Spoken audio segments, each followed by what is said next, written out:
Good afternoon. Welcome to this Belbin webinar. My name is Jo Keeler and I'm the Managing Director here at Belbin. And we're going to spend the next 40 minutes or so taking you through Belbin team roles, the theory and the application. We're using a new platform, so please bear with us. Just to let you know that we do have Victoria Brown and Tracy Eek in the background, so please do ask them any questions that you would like answered, and please put those in the chat, which you can find on the side there. So please do enjoy the chat. Victoria and Tracy will be there to your questions, and then any that are particularly interesting or keep coming up again and again, we'll be able to address at the end of the webinar. So you will hopefully have your questions answered. Okay. This is a bit of a tricky one when it comes to webinars, actually, because we're talking about the theory and the application. There's quite a lot to bring in. There's quite a lot to talk about. Really, what we're trying to do is to give you an overview of two books: Management Teams, Why They Succeed or Fail, which was Meredith's first book, and our latest edition of Team Roles at Work, which was written by Meredith Belbin and also Victoria Brown, who is head of our R&D department. But obviously, just reading the books to you would take hours. So I am trying to condense it into the most interesting and useful parts to make it interesting and useful for you. So without further ado, let's start. Belbin Team Roles, us as an organisation, all starts with two incredible people. And these two incredible people are Dr. Meredith Belbin and his wife, Dr. Eunice Belbin, OBE. They met at Cambridge. They were studying in different colleges. Meredith was studying at Clare College and he was studying classics and then went over to psychology. And Eunice was studying at Girton College and she studied anthropology. The one thing they had in common is they both had an interest in people, the way that they behaved, how did they respond to things? And this sort of formed a relationship that carried on until about 16 years ago when Eunice sadly died. So they are the most amazing couple, and that is the reason why we are here. They both studied for PhDs, both looked at ways in which behaviour is important. Meredith's PhD was looking at the older workers, how to retrain them so they can go back into the workplace. And Eunice was looking at the way people respond to stimuli, respond to propaganda when it comes to making decisions. So they really had insights into people. Back in the 60s, what happened is that the government was really interested in training people. And so they put together the Manpower Services Commission, and they asked Meredith and Eunice to be part of that. So they made up what's called the Industrial Training Research Unit.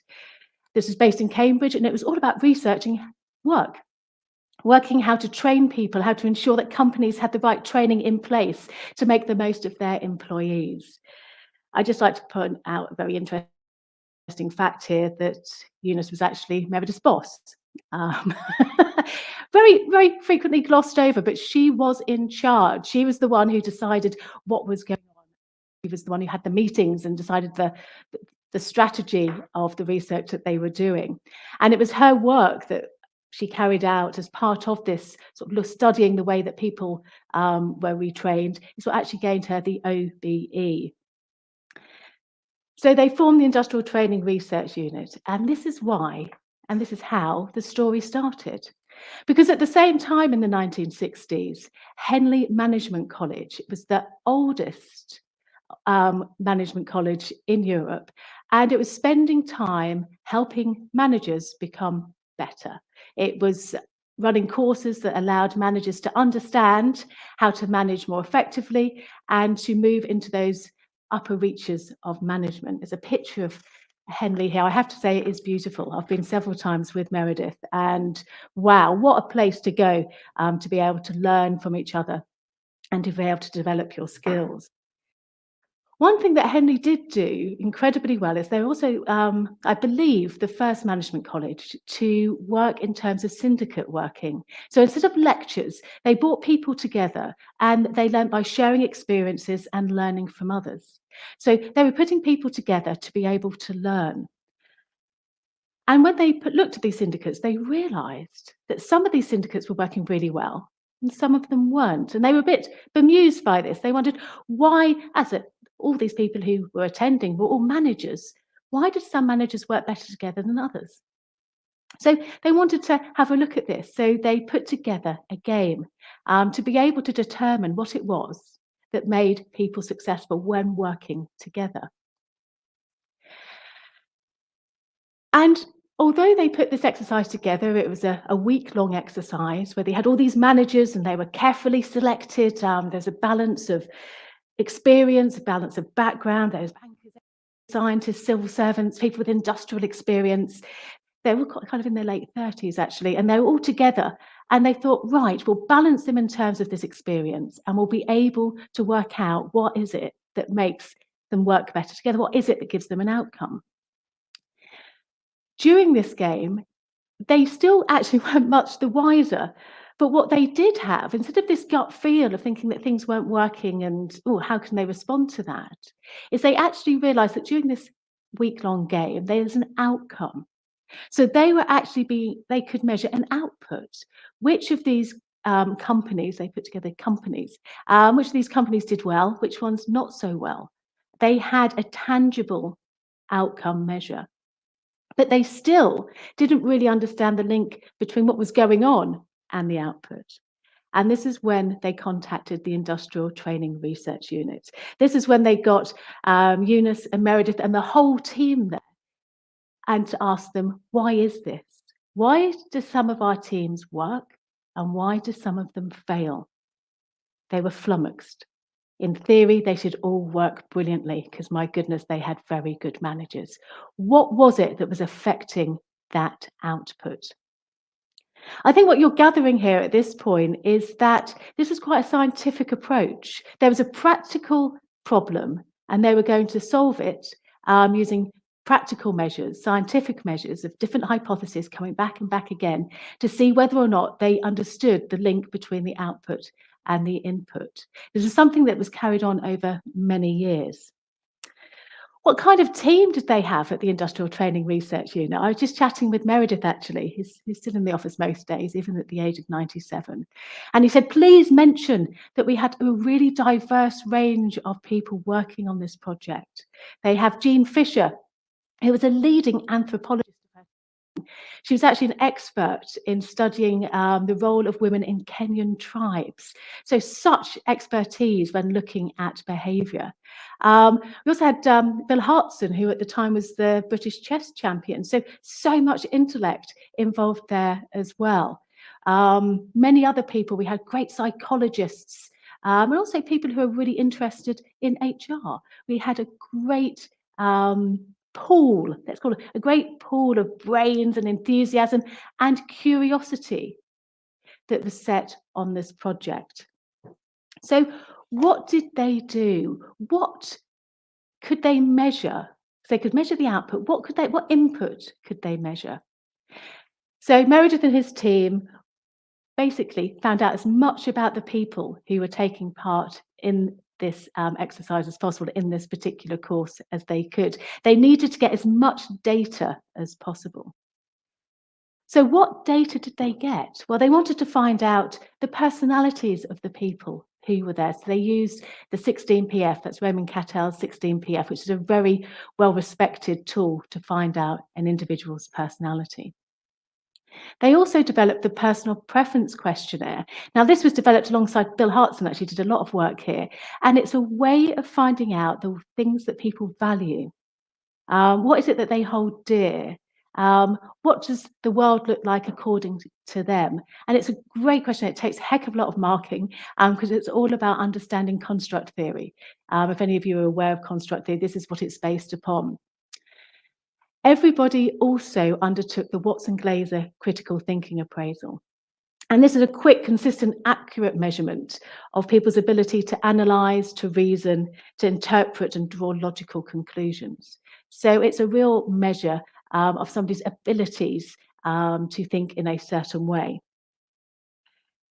And they also devised a new game. So the game that they'd been playing before took a week, and there were 6 people playing it. And it was okay, but it was a little bit, the criticism was that it was a little bit academic. It really involved 6 people sitting around a table and thrashing out all the options to make the right decisions.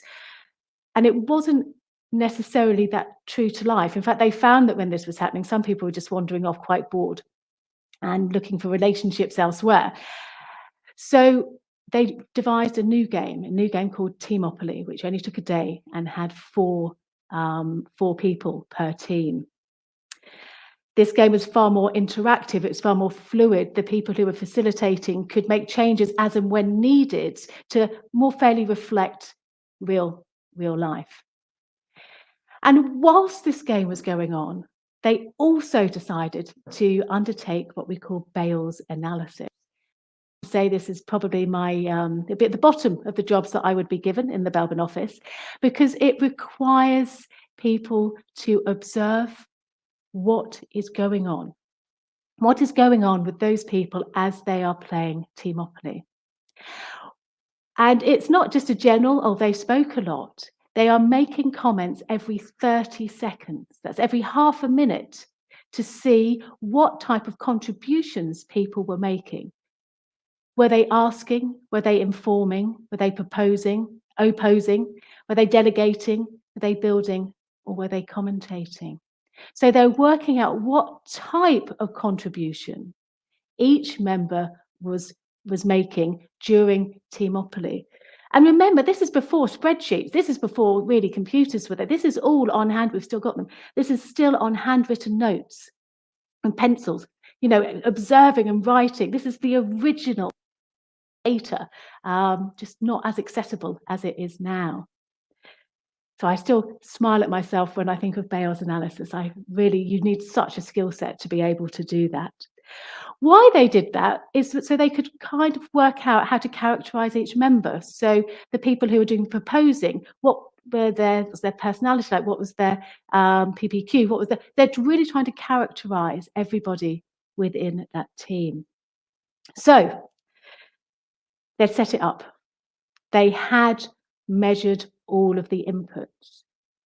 Let's see what the outputs were like. What did they do? Well, the first thing they did is said, right, we're going to put together all of the people who are scoring highly on the Watson Glaser critical thinking appraisal. We're going to put them together as a team, because obviously that's what makes us a team, isn't it? People who are high in intellect. Put them all together and they should be able to win. Well, luckily, that wasn't the case for us mere mortals. So they put everybody together, but what they found was too much time was spent in abortive debate, trying to persuade the others to adopt their particular well-stated point of view. It was very difficult to manage. And on average, they performed worse than any of the other companies, despite the fact that everybody thought, well, they must win because they've got this high intellect. What they really found was that lack of coherent teamwork nullified the games of that individual brilliance. Looking at the Bayes' analysis, they found high levels of proposing and opposing. This will work. No, it won't. Just as an aside, actually, because I know we've got such a mixture of people listening in today, it was called the Apollo team because it was at the time of the moon landings. And when they were putting these people together, all these different teams together, they would allocate rooms to them. And the room allocated to this combination of individuals was actually, it was room A. And they decided to make it a bit more personal. So they called it the Apollo room. So these people went into the Apollo room, which is why it's called the Apollo team. And interestingly, the concept of an Apollo team has kept to this day. Even more interesting, and you'll find this out if you read management teams, NASA did at some stage soon after this approach Meredith Belbin and one of his colleagues, David Marriott, to see if they could do some work, because they were finding exactly this happening with a high intellect of people working at NASA. But actually, this is quite a good story, is the fact that they got so caught up in no, they shouldn't, yes, they should, that the whole contract got cancelled before it even began. But Meredith said it's okay. He still got paid. So here we have the fact that actually it wasn't intelligence that made a very, very successful team. So they went back to the drawing board of this throughout the research. They then said, right, okay, let's put people with similar personalities together. They had this data. They had this obviously from the 16PF. So they put the stable extroverts together, the anxious extroverts, the stable introverts, and then the anxious introverts. Would this work? Well, some worked better than others, but none of them showed brilliance, and also nothing that could be repeated again and again. Because that's what they're looking for. They're looking for results from the data that they could then put, and they could repeat it. They could keep repeating it till they got the same result. So the stable extroverts were okay, but they're rather dependent on each other. They fail to notice the errors. The anxious extroverts, again, they're okay when things were going and they needed to do changes. They needed to adapt to the situation, but they were likely to be distracted and go off elsewhere. We then had the stable introverts. These were great, actually. They're very good at planning, very good at organising, but very slow moving. So they got quite indifferent results. And the anxious introverts, they had all those great ideas, but they had a tendency to be preoccupied. They didn't really work as a team. Their results were usually quite poor. So they had this data, they had this experience. They went back to the drawing board. They thought, what do we do next? What else is it that we can trial? So they went back and they looked at all of the teams that had been winning, all of the teams that had won the team Monopoly game, and also the ones that had played earlier. What was it? Was there a common factor, a common person, a common set of behaviours? What was it that was common to all of those successful teams? So they had a look and they found actually that the really successful teams included people who were, they had an affinity to just getting work done.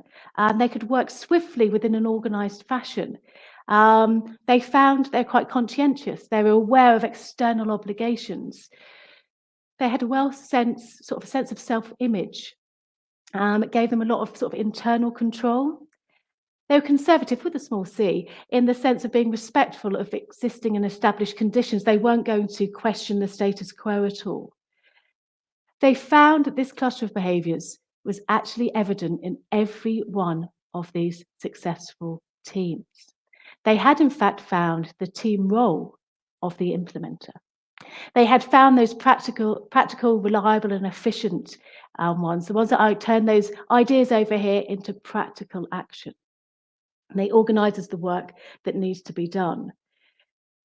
They're also very tough-minded. They're practical, they're trusting, they're tolerant of others.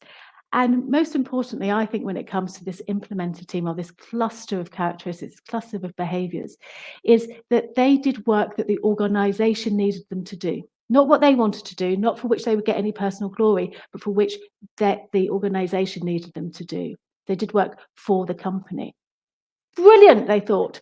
Let's put all of these people together, all of which show all of these characteristics. That's what makes a successful team. No. They lacked creativity, flexibility, and lateral thinking. When you put all of these types of behaviours together, it didn't have the output they were expecting. They were okay as long as everything was going in a certain direction. But they had found something. So they had found this first cluster, we call it a team role, of that of the implementer. So then the researcher went back to the drawing board and said, what should we look for now? What else does it need? And so they said, right, what we'll do is we will look at creativity. Let's go back to the data and find out where creativity is coming from. So they worked out where was all the proposing coming from. They went back to the data. They went back to this Bales analysis. They found out who was proposing all of the ideas. But this was really difficult, actually, because they found actually the volume of ideas, because there was a volume coming through, that wasn't important. What was important was the quality of the ideas.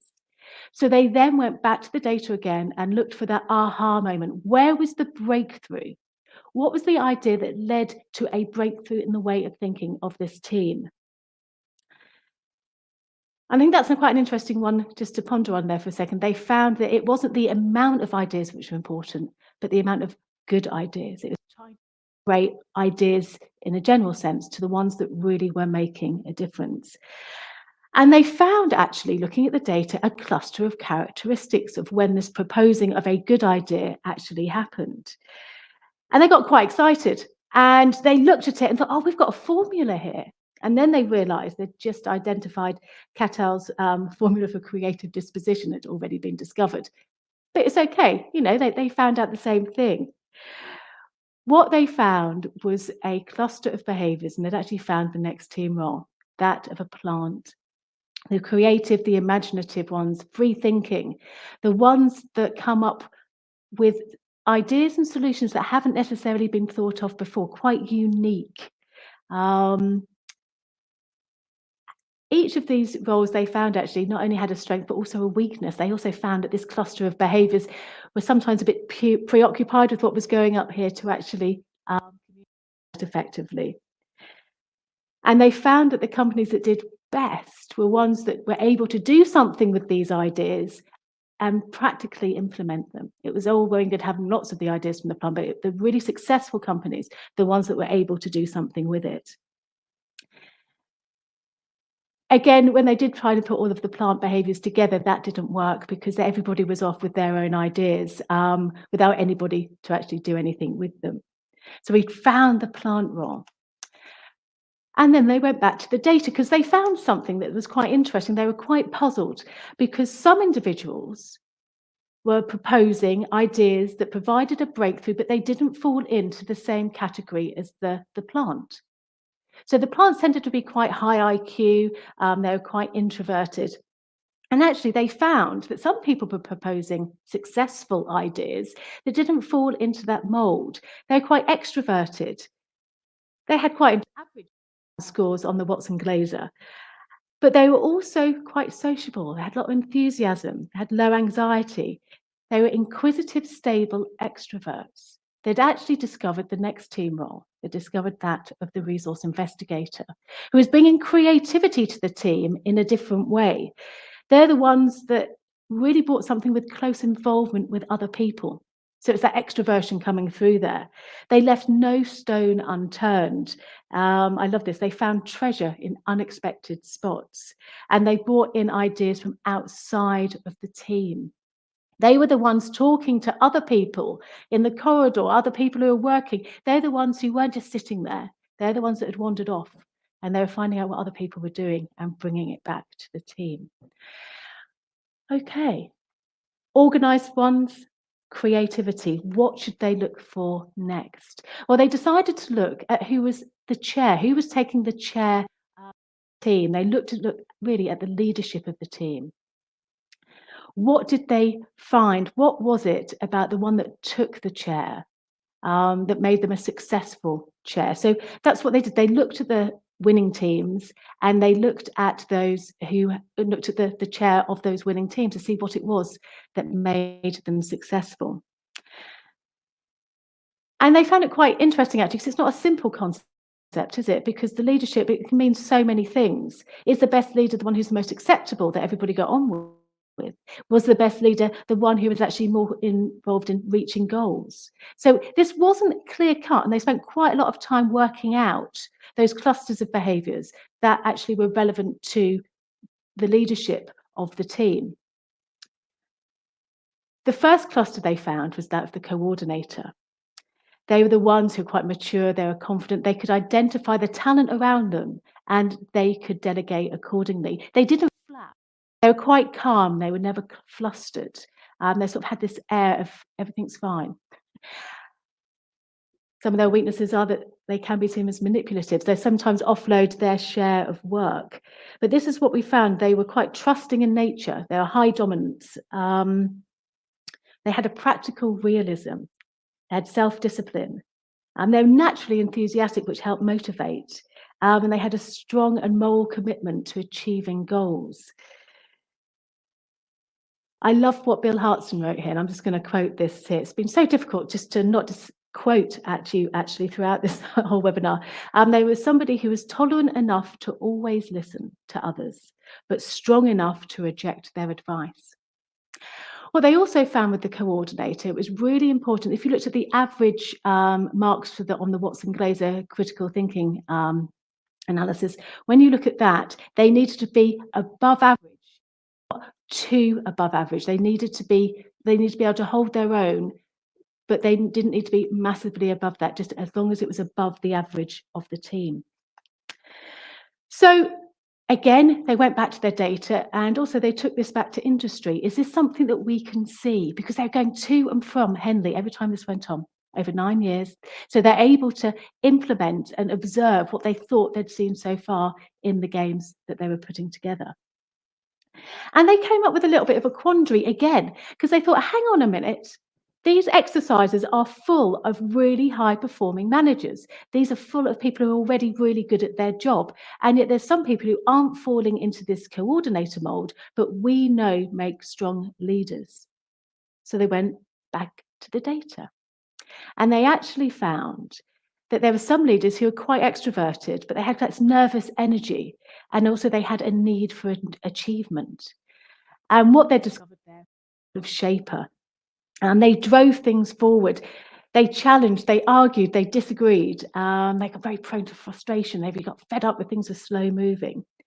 They drove actions. They had high resilience. They had good humour. Strong shapers do have good humour to be able to cover from any situation.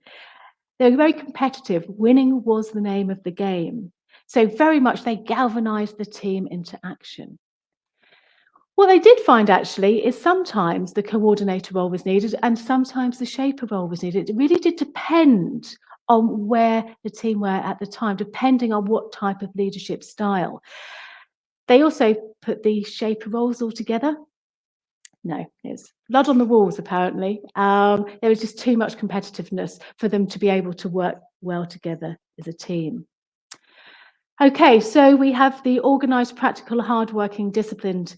We have the creative, whether or not or from external sources. And we also have those two leadership roles, which are very much the shaper coordinator. That doesn't mean that any other team roles can't lead, by the way. This is just the way that the research went. We've got another webinar that tells you all about that.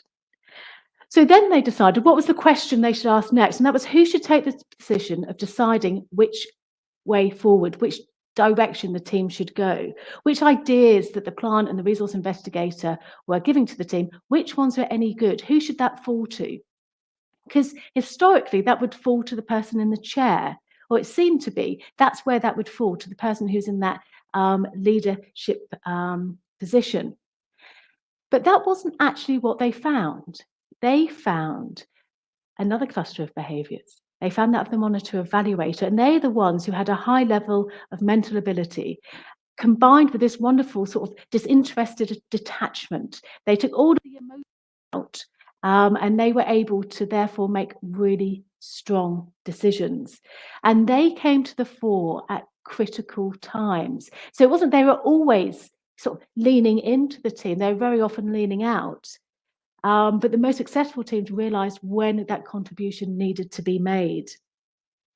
They took pride in never being wrong, but they didn't stake any claim towards the originality. So this was great. They weren't ever trying to say, yeah, that was my idea. They were always there just to make sure the right idea was chosen. Monitor evaluators is also very important within a team because they're the ones who also have high scores on the Watson-Glaser, and they're the ones that can hold their own with the plant. They're the ones that really can oppose some of the plant's ideas. So it's important, it's the monitor evaluator, not the coordinator, not the shaper, who should be the arbiter of decision making within the group. Phew, a few more to go because they kept finding out so much more from this. The danger with these management groups is often there is a lot of noise from people trying to be heard. They're all a lot of competitiveness, trying to make sure that whatever was being discussed, their voice was heard above all else's. And this is where the role of team worker came in, because some people were being squeezed out because their voice wasn't as loud or they didn't feel the need. But they're being squeezed out, but that meant that their expertise was being squeezed out too. And some people would save the day. They would highlight that somebody hadn't perhaps had a voice. There'd be a helpful intervention to say, oh, have you considered this? Have you heard from so-and-so? To ensure that everybody was able to contribute. And here we have the role of the team workers. They're great at listening to others, great empathy. They're great at coping with all people. And again, with the implementer, these are the ones who put the group objectives, the team objectives above their own objectives. They were sociable, they have low dominance, they were trusting, sensitive, and they had an interest in people. And they found that the teams that had this cluster of behaviours, these teamwork characteristics, were more successful. They were the oil that kept the team together. So we have the practical ones, the ideas, we have the leadership, we have the decision maker, we have the one that makes sure that everything flows and works together. What else was there? Well, there were still some things that needed to be discovered because this wasn't it. The researchers found that some of the teams that seemed to really do well and they were going ahead and they were winning and they were succeeding and everything looked brilliant and the finishing line was here and then they'd just fall down. And they wondered why that was. Why did some teams that had so much promise fail at the last hurdle? And that's where they found this lovely team, or the completer finisher. They found that some of these teams that had I'd call a cavalier attitude to detail and very low regard to that sort of obligations, these really didn't do well. The ones that did do well are the ones who did respect the fact that detail is important. They knew that the attention to detail is not a trivial matter. And to have someone with a capacity for this relentless follow through was a real asset to the team. The ones that have the anxiety to check, check, check, and check again. We call them a completer finisher, but actually it should be completer polisher, I think, because there always could be an improvement. There could always be something that's slightly better. They're introverted, they have a high control, they have high amount of self-discipline, so they are going to be the ones who make sure that there are no mistakes. And they were the reason why, or the lack of the completer finisher was the reason why some of these really promising teams just did not get over the finishing line. They were a real asset to every team. So what happened next?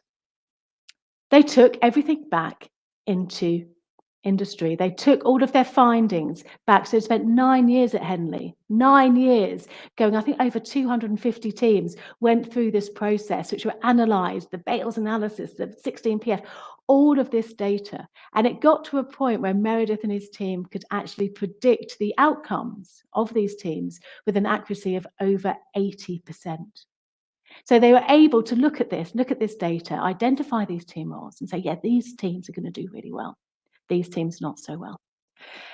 But what they found is when they went back and they applied this in real true life, as my children would say, is they were missing a cluster of behaviours. Because at Henley, there was a certain assumption that a certain amount of knowledge was already there.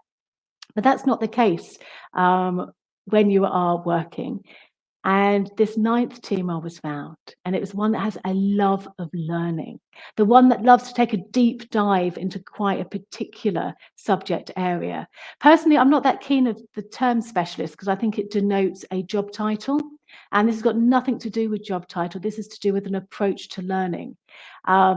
Really interested in high professional standards, to make sure that things aren't just bullet pointed, but which there is depth and understanding of a subject before an answer is given.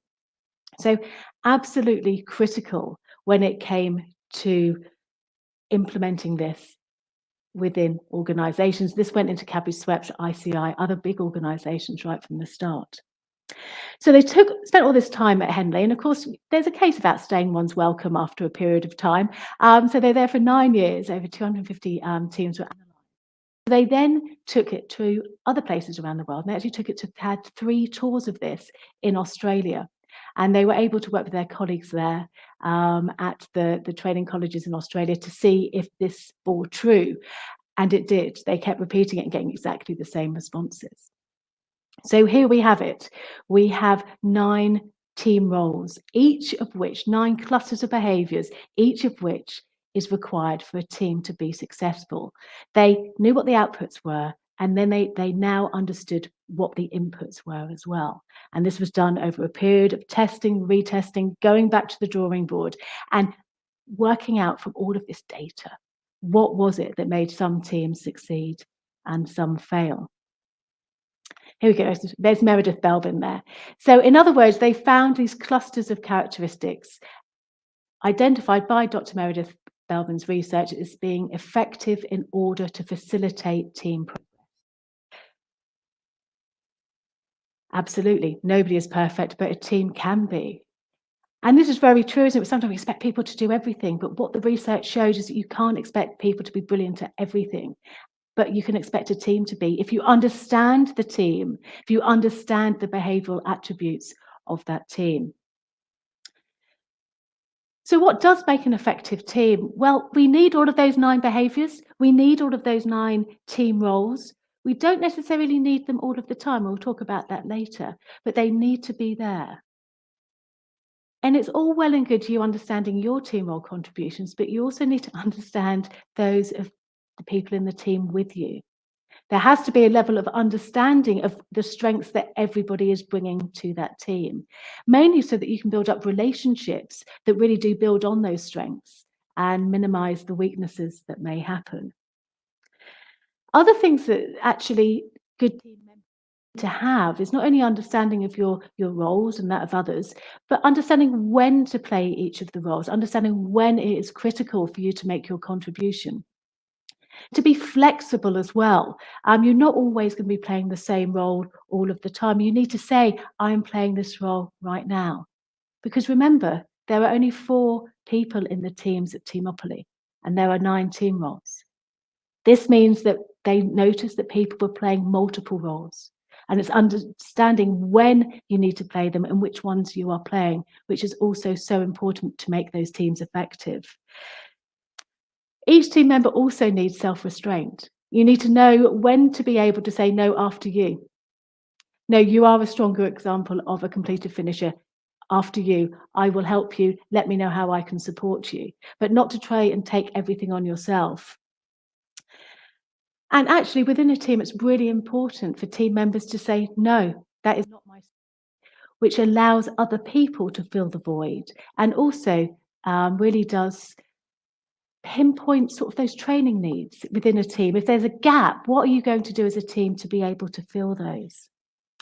And a good team members also need to have a reality check. Are those team goals in check? Are they where they need to be? Oh, so much in 38 minutes. But how do you apply this? How do you use all of this theory to be able to make your teams, for you to be able to make your best contribution to a team, to be able to use this theory? How do you do that? I'm just going to go through some of these slides here because it will hopefully give you an indication. Understanding, that's a good point, isn't it? Understand the roles which everybody needs to play. One way you can implement this is to make sure you understand what your team is there to do. At Henley, they knew what the outcome was. They knew what it was that the teams needed to do. They had an objective. They then needed to play the right people at the right time. I'm just going to show you this slide very briefly because this is how an organisation has used Belbin, is that they've broken down their projects in terms of the behaviours they need at a particular time. And they've found this really useful because they found that they were including the plant and resource investigator behaviours constantly throughout the process, which meant they never got to the end point because the resource investigator and the plant were constantly coming up with new ways to approach something. And they found that this just went round and round and round. So when they worked out which behaviours they needed and which ones they didn't at particular times, they were able to get to start to finish a lot quicker. So it's about understanding when and how to play each of these behaviours for the objective of the team to be met. One question that often comes up, and I'm trying not to look at the comments right now, is can my team roles change? Well, it can, because what we've looked at here, what I've just shown you, is the fact that we're looking at behaviour. Belbin measures not who I am, but what I do, how this manifests itself when working with others in the workplace. So a lot of other tools concentrate on that personality, that top area there. The 16PF is a personality measure. The MBTI is a measure of personality. What Belbin does is says, okay, that's interesting who you are, but there are other factors which actually inform the way in which you behave, you come across to others, you work with others, you approach your work. Your mental abilities, your values, your motivations, your experience of different managers, different teams, different cultures, your external influences, things you can do nothing about, mergers, acquisitions, COVID. And also, as we understand the language of Belbin, the way that we change our roles can also affect the way that we behave. And this is crucial because it means that actually your behavior isn't fixed. You are not a plant. And if I had one more person coming up at some point saying, oh, I've done Belbin, I'm a plant, that's not what it's about. It's saying that you can play all of these roles, but understanding which ones need to be played at which time and which ones you have an affinity towards. So your behavior can change. If you look at it this way, you've got your anchor, which is your DNA. This isn't going to change. Well, we're in Cambridge and there's some amazing things happening, but I doubt if it's going to be able to change anytime soon. You then have your personality, which is under the surface. It's who you are. You then have your behavior on top, and this is what everybody can see, everybody interacts with, and you can see it moving. When the north wind blows, you can see it moving across the sea. And so this is what we're interested in. I labour the idea of behaviour. Key thing about Belbin, and you can go back to the Bales analysis, it kind of started there, is because it's behaviour, it's observed. Other people can see it. Other people can comment on it. And this is where Belbin is a really quite, I think, unique tool, is where you fill in a questionnaire to find out how you see yourself, but then you find out how other people see you as well. And that's the validity check. That's the checking that the behaviours that you think you are showing are actually coming across to others and are valued by others. There's a wonderful study, an article in Harvard Business Review here that talks about the importance of getting both high external self-awareness and high internal self-awareness. This is really where we need to be. So with Belbin, we talk about how we see ourselves, how others see you. We can reflect on that, have an enhanced self-understanding. We understand what it is that we can bring to the team, and we're able to put our hands up to people and say, this is where I am going to make my best contribution. It also allows us to grow, because it could be that we have strengths we didn't realize that we had, but other people are highlighting those. So for individuals, it's about self-development, it's about learning, it's about self-awareness, understanding where you can make that contribution, understanding how others see you, and also being the best you possibly can in that particular role. And you do this by filling in, and I'll put there, a legal version of the self-perception inventory. And that's one that you find on our website, which is, we're now on the 8th version of the Belbin questionnaire and the Belbin reports. It's fully normed and it gives you so much advice about how to play your roles. You then ask for feedback from at least 4 people that you work with, and it generates this report full of advice for you. It gives you information about how you see yourself. It gives you information about how others see you. It puts these together to see where the differences are, whether or not people are seeing the same as you. It also looks at other elements. It gives you some ideas of the language to use. This is a so what page. What does this actually mean? How can I use my strengths? What sort of working environment would I be best suited in? How would I present myself? What are my strengths? What are my weaknesses? What kind of work do I do best? Looking at the input from myself and other people. What kind of working style am I best suited for? It gives you ideas about the fact that different people will see different behaviours because they have a different relationship to you. So how are you coming across to some rather than others? And what were the words that they used to describe you? Overall, how many times was the word reliable ticked? How many times is the word discipline ticked? This is great information. And for managers and for organizations, do you know the strengths of everybody in your team? Do you know the collective strengths and weaknesses with your team, your organization, your department? Do you know where the gaps are? Do you know how to manage each person in the team? How do you allocate work? What would you say is the culture of your team? What would you want the culture of your team to be? There are so many questions here of ways in which, and answers as well, of ways in which Belbin can be used for managers to help with their teams. They can use the team reports for this. They can go through and they can find out who is in my team, who should be used where can I use everybody's contributions? Where are those gaps?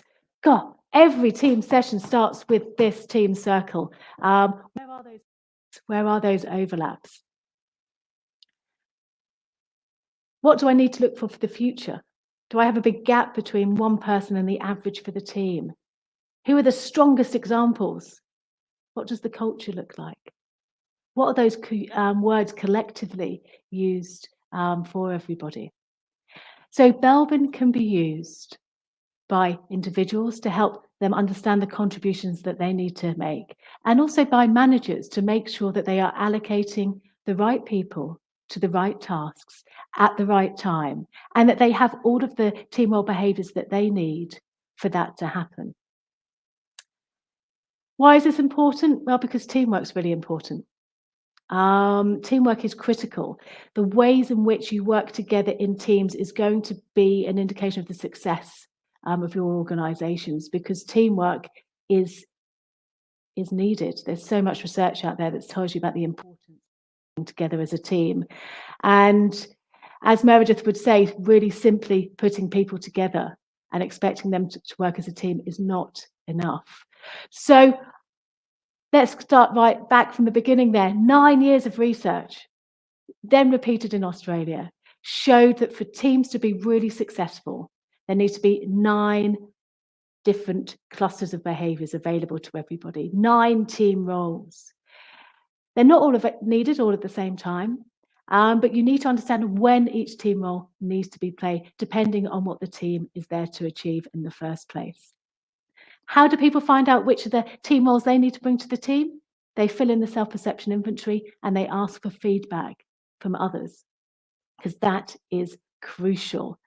They then have a more understanding of themselves, and by sharing this information with the people that they work with and their managers, they will be able to make the teams so much more effective. They will be able to have relationships that make the team more successful than it could be if people were just sitting around wondering what they're going to do next. Simply putting together a number of people and expecting them to work as a team is not enough. Using a practical tool that was based on practical research, which we're on the 8th version of now, really will help. Thank you so much for joining. I'm just going to quickly ask Tracy, I'm going to ask Victoria whether or not there's any questions at all. I'm going to go into the comments. Is anything there that's needed? Crikey, I'm just scrolling down all the questions here. Oh, you've been asked, do you need to be accredited to use Belbin? Well, you don't have to be accredited to use Belbin. There's a wealth of information, as long as you're using the correct report. So if you're using a report you found or a questionnaire you found on the internet and people just add up the scores, that is not Belbin. It's really important to use the correct version. I say you don't need to be accredited. If you want to have the level of understanding and the nuances and to be able to apply this for teams on a regular basis, please, the accreditation will bring you so much more than just reading a couple of books or watching a couple of webinars. So we really do recommend the accreditation if possible. Okay. Exactly. You don't have to be Belbin accredited, but it really does help. The thing we've done at Belbin actually is that we don't want Belbin to be something that's like this, that is only there for the upper sort of echelons of management. We don't want Belbin only to be there if you've achieved a certain level in your career.